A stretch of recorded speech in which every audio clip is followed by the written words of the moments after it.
For a great cup of joe, there's one thing you should know. Your morning brew can also be playful. Buff Boy Brewing guys make the temperature rise, and you surely feel naughty when you swallow our coffee.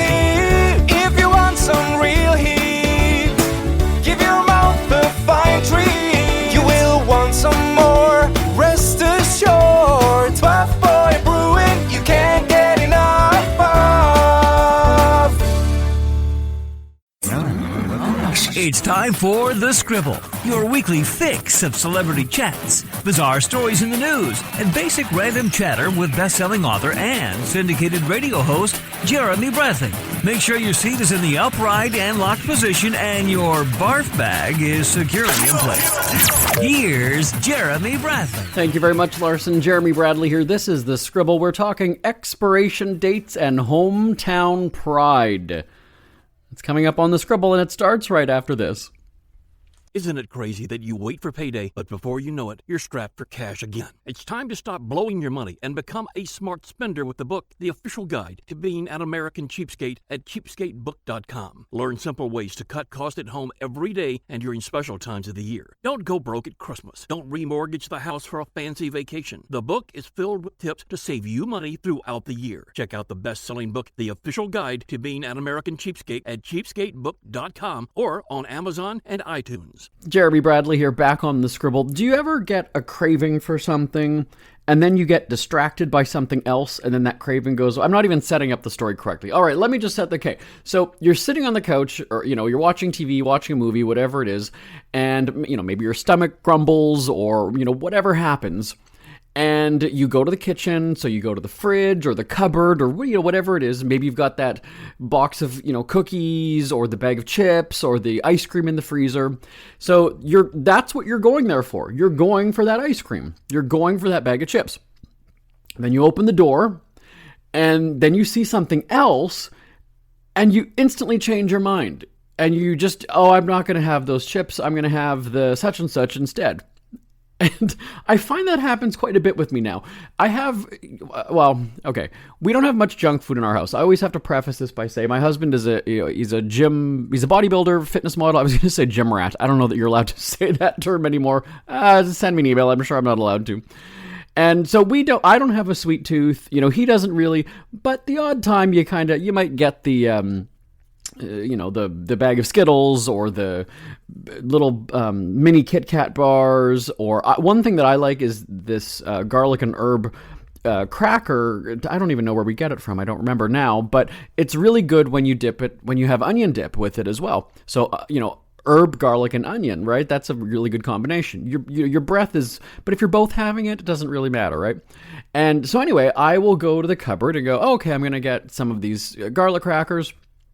But then, next to it in the cupboard, or the next shelf above or below, that you've got, let's say, those Kit Kat bars or whatever it is, and then you have that instead. So you could be craving it. You're sitting there. You've made the journey. In our house, we have a big house, so the fact that I committed to getting up, which I don't. I'm going to take another story here. Everybody, I'll finish the craving story in a second. Everybody always wants a big house. That's the big dream. We have a big house. What you find as you get older is you don't want to go from room to room. Even now, like we've got 3 floors, upstairs, main floor, basement. Even just to go from upstairs in the bedroom to then take the laundry downstairs, and you're going down 2 flights of stairs. And he was just like, it just seems so far. I don't want to do it anymore. So the fact, going back to the cravings now, so the fact that you have this commitment to get up, go get that bag of chips or the crackers or the ice cream, whatever it is, and then you've changed your mind. Although, maybe you could find a way to combine them. Maybe you could put those mini Kit Kat bars in a bowl of ice cream then. Oh, now I'm mixing cravings here. I don't know that you would dip those Kit Kat bars in the onion dip. Probably not. I don't know if that would be good, but you know what? I did have a weird combination before that was surprisingly good. I don't remember what it is now, but I remember initially going, this is not going to be good, and then it turned out to be, kind of okay. On the subject of food, let me just continue on. I'm sorry, I'm looking here. Yeah, I'm only 3 minutes. We got time. The expiration dates on food. So something like, sour cream or Salad dressing is another one that I was torn about this because a couple of weeks ago we have a lot of like salad dressings because obviously, like I said, we have a healthy household. So Caesar salad, romaine lettuce anyway is my favorite. And I like playing with different dressings, like a lemon garlic, lemon herb, lemon pepper, sometimes the vinaigrettes, not often, but so we have a lot of salad dressings. And sometimes we buy them and we just, we don't even use them. And what often happens, because we do order groceries a lot, this is something that I hate about grocery orders, is the store either maybe doesn't have lettuce or something, but then you've already ordered the salad dressing and the Parmesan cheese or, whatever your other sunflower seeds I also kind of like to put in salads now. And then they don't have the romaine, so then you're like, well, I don't need the salad dressing. And I feel weird then saying to the shopper, messaging them on the chat thing and going, okay, well, I don't need the sunflower seeds, the dressing, there goes half of my order. And there was one time when, I don't remember how, I had less than like 25% of the things that the person found brought to me. Like I didn't even get really a quarter of the order. And I was so tempted to just go and say to the person, like, you know what, you might as well just scrap the entire thing. Like, I don't even need, because if you're buying a bunch of ingredients for the one dish and they don't have that, so let's say that you're going to make chicken breasts and you end up getting the seasoning, the, pepper, the salt, the marinade, the potatoes, the gravy, whatever. And then it's like, well, they didn't have chicken. Oh, well, you know what, then just cancel everything. Like, I don't, so you're going to bring me all these. And that happened also too one time. I remember when we were going to make tacos, I like the chicken tacos. My husband likes the beef tacos. And they had all the ingredients, but they didn't have the taco shells. So and again, I was sitting there going, we got like the bag of shredded lettuce, we got all these, we got the cheese, we got this, we got this seasoning, we got whatever. But we don't have the shells. Or on the flip side, it's like, well, they didn't have the chicken, or they didn't have the beef. So we've got the taco shells and the lettuce and cheese and whatever. I guess we could make vegetarian taco. I don't even know what you would call that. But anyway, so that's one of my pet peeves, and it goes without fail. Or you buy the 5, 6, 7 ingredients. And because they all go together, it all works. And same thing too, you get the sour cream, you get the onion soup mix, and they're like, oh, well, they don't have chips. Well, then I don't need any of that stuff. Just get rid of the whole thing.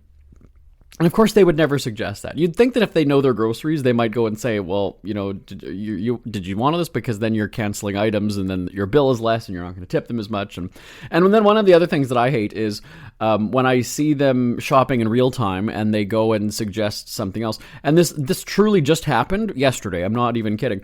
We have 2 dogs and 2 rabbits, and I prefer, even though, yes, my husband is very muscular, he can lift and carry very heavy things. It's just easier to have somebody bring the 40-pound bag of dog food and the 20-pound bag of rabbit food from the store. And so, and do you also have this situation where you're kind of like, I really only need the one thing. I only need rabbit food, but to either get free delivery or the promotion or whatever it is, you end up just getting other things. And so this is exactly what happened yesterday, where we really just needed rabbit food. But we added a bunch of other things, bananas and, just some other random stuff to get up to that threshold of free delivery and the discount or whatever it was that we had. And so they go and right away they go and say that it's not available. There's no rabbit food at all, which I know that there are times when the store doesn't have rabbit food, but generally they do. And so while this person was shopping, I had time to call the store and just say, do you have the such and such, rabbit food? Even when I was put on hold for about 7 minutes. And then they come back to me and they said, yes, we do. And at that point, again, that's where I almost want to confront the shopper and be like, look, I just talked to the store. They have it. So 1, get it. And 2, there goes your tip. Like if you didn't even look for it or you didn't even ask somebody. I find that shoppers are either just becoming lazy or they're just not really paying attention. And there was another time, this is going back a couple years ago, where, I've said about how half of the items don't even get delivered. There was one time that I actually had the store on the phone for very long, and I walked through the entire order and I said, do you have, and I had all the different numbers, UPC numbers or the item numbers, and they said, yeah, we've got 17 of them. Yeah, we've got 4 of them. Yeah, we've got...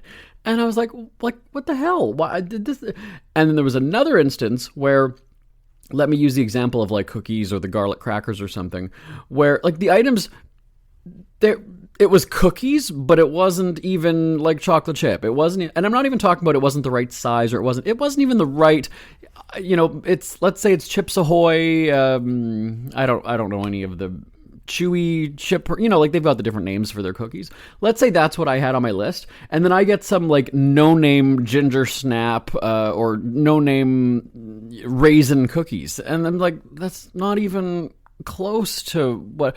But I didn't get the notification that they'd changed it or they made an adjustment or anything, so I'm sitting there going, you're just randomly taking things from the store. It just says cookies, so I'm just gonna pick whatever cookies. So it's hit or miss with these delivery apps. It's very strange. And then we had one time where we got somebody else's grocery bag, and then there was one time where our order, and this was in the blistering hot summer. I remember I was going party supply shopping with my sister-in-law as we were getting ready for my mom's 65th birthday. We were going to a party store, and I used to be an assistant manager at Party City. So she wanted my expertise, and I also have a bunch of streamers and things from when we've done photo shoots with our dogs for their birthdays and different things for our radio shows. So I brought the bag of supplies and things that I had, and I said to her, let's just wait a bit because I'm having groceries delivered. So it says that it's on the way, and, I'll just be about like 10 minutes or whatever. So 10 minutes comes and goes, and I'm sitting there going, I'm not getting a notification about anything, so I don't really know what's going on. So then I open the app, and then I look, and it says it's delivered. And then I look at the picture, and it's a yellow house. They take the picture, like the confirmation. It's like, oh, here, we delivered it. Well, that's a good thing, actually, in this instance, because our house is not yellow, and that was not my house. And now I'm just kind of like, well, where is that? My neighbor's house isn't yellow. There are no yellow houses really near us on the street. So the next logical thing is, well, they had the same number address, and it's just a different street somewhere. So I was like, whatever, didn't get it. I do my little report thing, and I say, look, go in and see all of my other orders. When they take pictures of it being, I said, my front door is red. And then I just described other things. You will see, that is my house. So the picture that's on this one, that's a completely different house. I didn't just go and paint my house for the sake of stealing $30 of groceries. Like, that's just, it's not my house. Really, it's not. We go do the shopping. We're gone for, maybe a good 2 hours or so. Come back home. And then it was a nice day out, and I thought, okay, I'm going to go and walk my dogs, and I'm going to go up and down a bunch of the different streets, 2 or 3 streets north of mine, 2 or 3 streets south of mine, and just see maybe the people with the same number but a different street. Sure as shit. There was the yellow house 1 block over to the south. As I'm walking, I look, and I see there are 2 bags of groceries on the front stairs.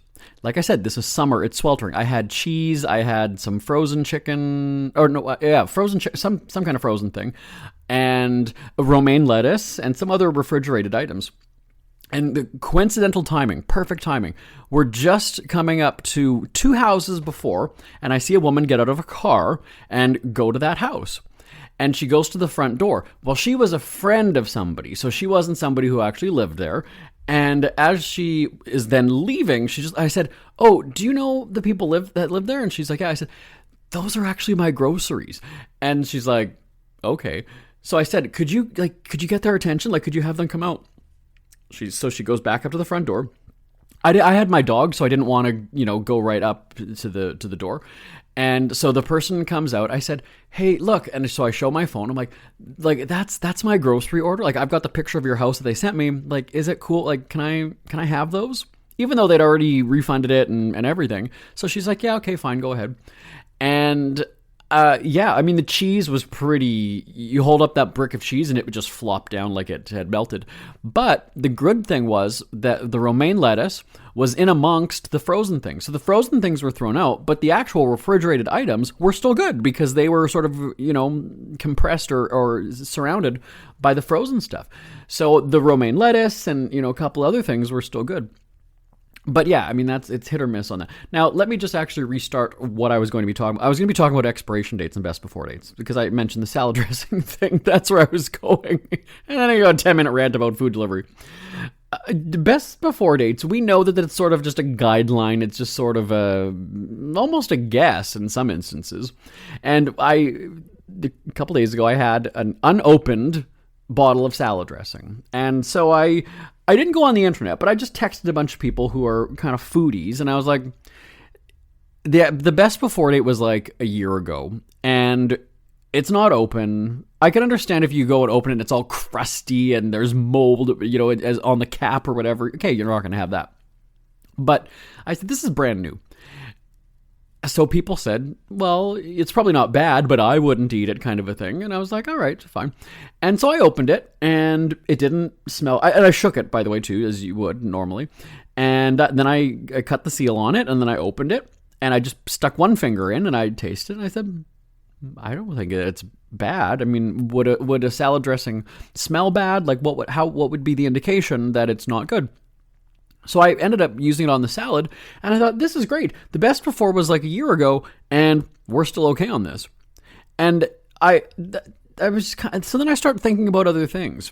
And I've had, again, even using the example of the romaine lettuce, we don't really go into our fridge very often. So when we put the romaine in the crisper in the bottom of the fridge, our romaine lettuce can stay good for 2 weeks because that drawer isn't opening. The fridge doesn't open very much. There's a water cooler in my office, and I'm really just a water drinker. So, I mean, I'm not going in the fridge for beverages really at all. And even the romaine, like, the produce and things, a bag of apples, you get it marked down like, $1 in those clearance bag kind of a thing.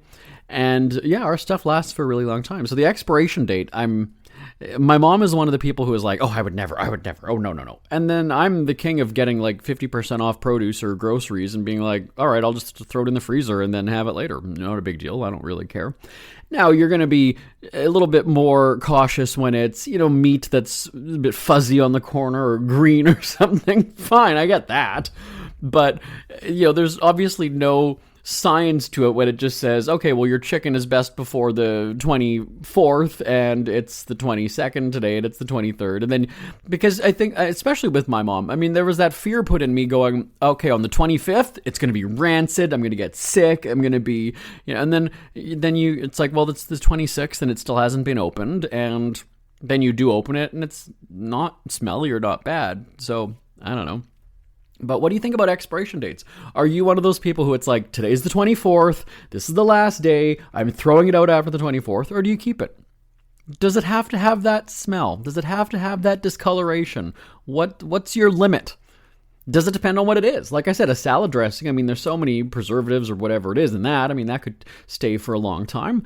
But I don't know. How do you decide? Is it when it's spoiled? That's your line in the sand. Send me an email, live@jbonair.com, live@jbonair.com. Ever had something to get off your chest but never had the balls to say it? That's a load of crap. Speak Free with JB.com is exactly what you've been waiting for. Your chance to tell it like it is and not care what anybody else thinks. Have your say on issues of the day.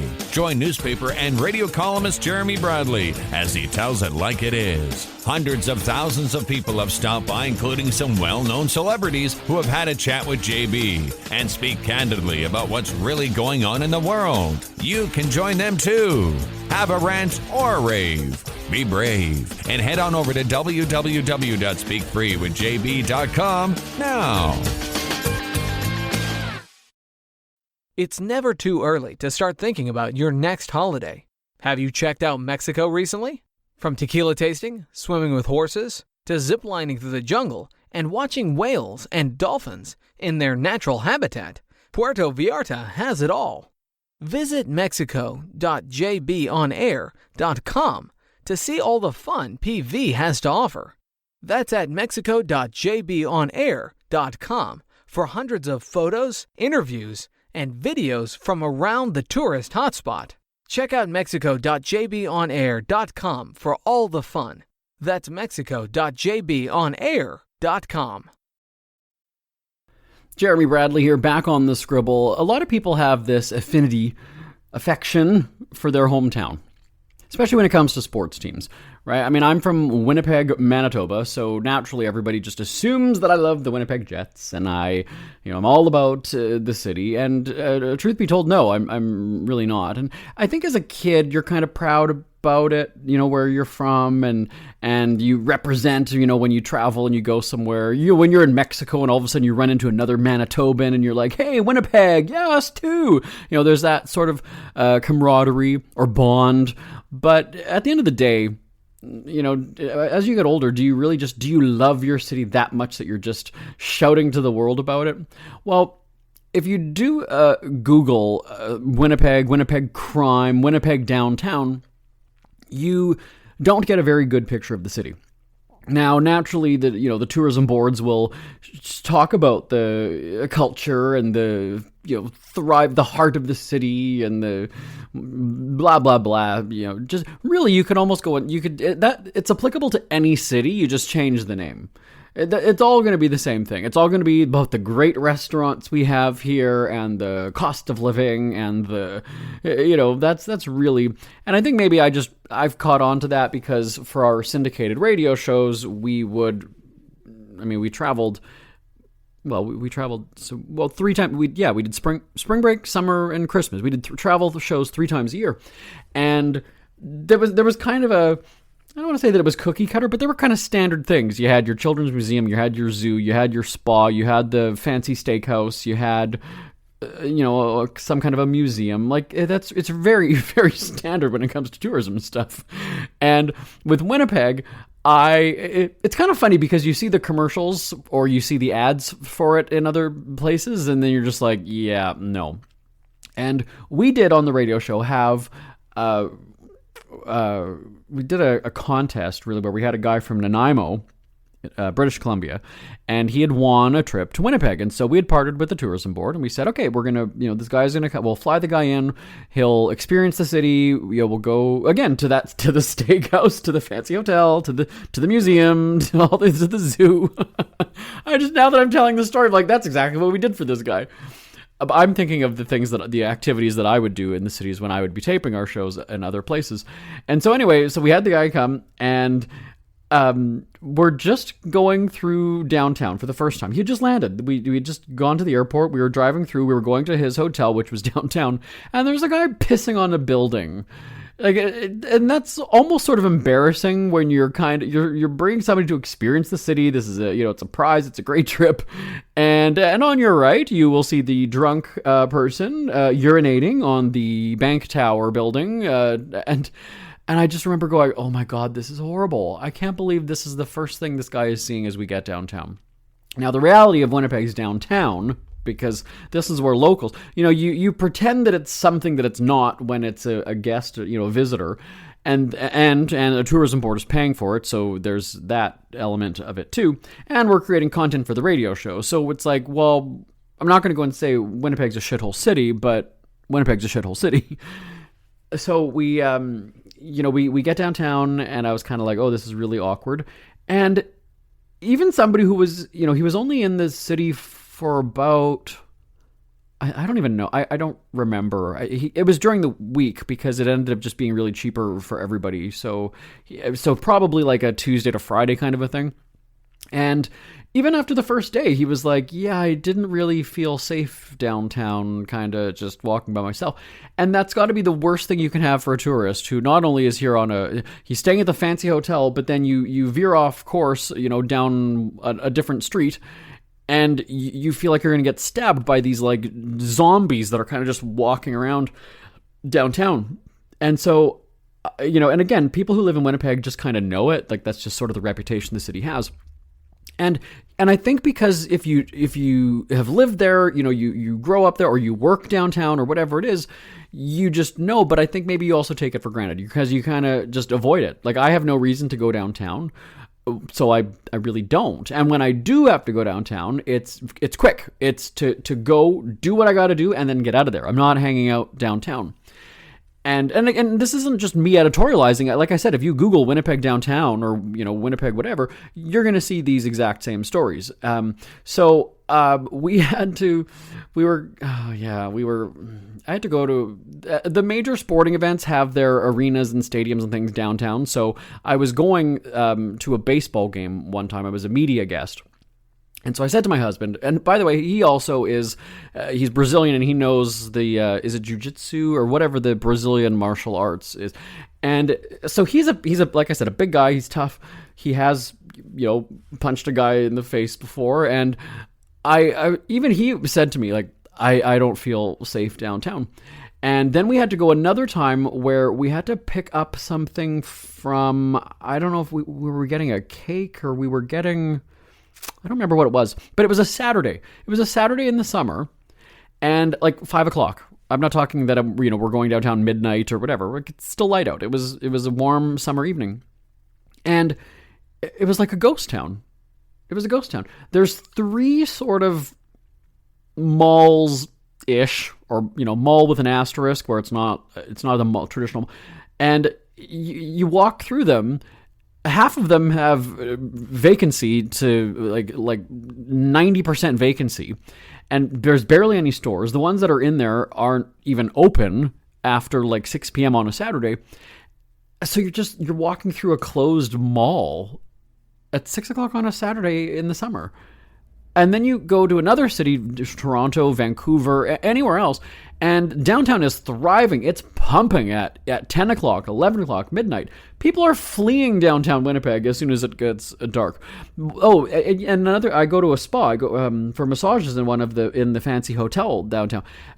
Even then, if it's in the wintertime and my massage is at, let's say 3 or 4 o'clock because it's dark by 5, I'm almost like, yeah, let's just make this quick. So I gotta get home. I'm not hanging around here. And it's kind of sad because downtown in a city, in a big metropolitan area, Winnipeg is, I think, about 800,000 people now. I haven't really paid attention, but it was 700,000 when I was growing up. So I'm just rounding up and assuming that it's 8,000 or 800,000 now. But it's not even a place that like people have confidence in going. The Winnipeg Jets do have their arena downtown. They're seeing that ticket sales are like terrible, even though there was so much hometown pride when that team came back. And people just won't, as much as they love that team and as much as they, wear the jerseys and do all this other stuff, they're not going. So that says something too, right? If the biggest sports fan, the biggest team lovers won't even go downtown. And these are people who are willing to shell out $100 and some for one ticket to a 3-hour game. I mean, that's problematic. And so there's this big debate now, and the reason why I'm telling the story is because there's a very famous intersection. It's called Portage Avenue and Main Street, Portage and Main, that it's been closed to pedestrian traffic because it's just such a busy intersection. You've got traffic going in all different directions. They're going left, everybody's turning. There's turning lights. There's red lights. And so pedestrians haven't been able to cross there because it is traffic light cycling is just so. It takes sort of a long time to get through that intersection just because you have those turning lights and now it's their turn and now it's their turn, now it's this turn, now it's this turn. It would just be even slower if you had pedestrians crossing. Well, now the dumbass mayor, and by the way, I call him a dumbass mayor because we had reached out to him for a news story, and he ignored 29 of our requests for comment. So it's kind of like, dude, first of all, you're the new mayor who people don't even really know and trust or anything, and you're not even going to respond to our media requests. And we weren't just sending it as some ranting, pissed off taxpayer. The subject line of the emails and the DMs and the tweets, were very clear as to what we were looking for, and he wouldn't even do that. And his staff, I'll ensure that the mayor gets this. I'll ensure. No, we're asking for him to comment about something. I'm not asking. This isn't just fan mail that I'm expecting. And he's a douchebag in my I'm a tax-paying citizen. I can call him an asshole because you know what? I reached out to him about concerns that I had as well, and just separately, not even as a media request. I wanted to talk to him about the response time for city services and some issues that I'd had. And again, it's sort of like, well, it's like I'm writing a fan letter to Lady Gaga or Taylor Swift. Well, we'll make sure that she gets it. No, fuck you. I'm his boss. He works for me. And so that's where I'm kind of like, the whole Winnipeg thing now, you got the mayor who doesn't give a shit, who now is going to be opening this intersection. Now, it was a plebiscite that they took a vote. During one of the elections, there was actually a question on your ballot that asked if you wanted to open Portage and Main. People said no. This guy hasn't been a mayor for more than a year, I think. Is it about a year? That's his big concern. So you've got, like I said, you've got a downtown that's a shithole. You've got arson. You've got crime. You've got drugs. Somebody was murdered in the library downtown. So you've got all this garbage going on, and his concern is, I'm going to spend $20-30 million to open this intersection in a couple years. Like, dude, there's bigger problems in your city. Why is that your concern? Opening, it's not anything that really people are talking about or wanting to, because we voted on that years ago. It's a done deal. It's not going to happen. And now you're going to come in. Is this just to try to be popular? Is this going to be your claim to fame?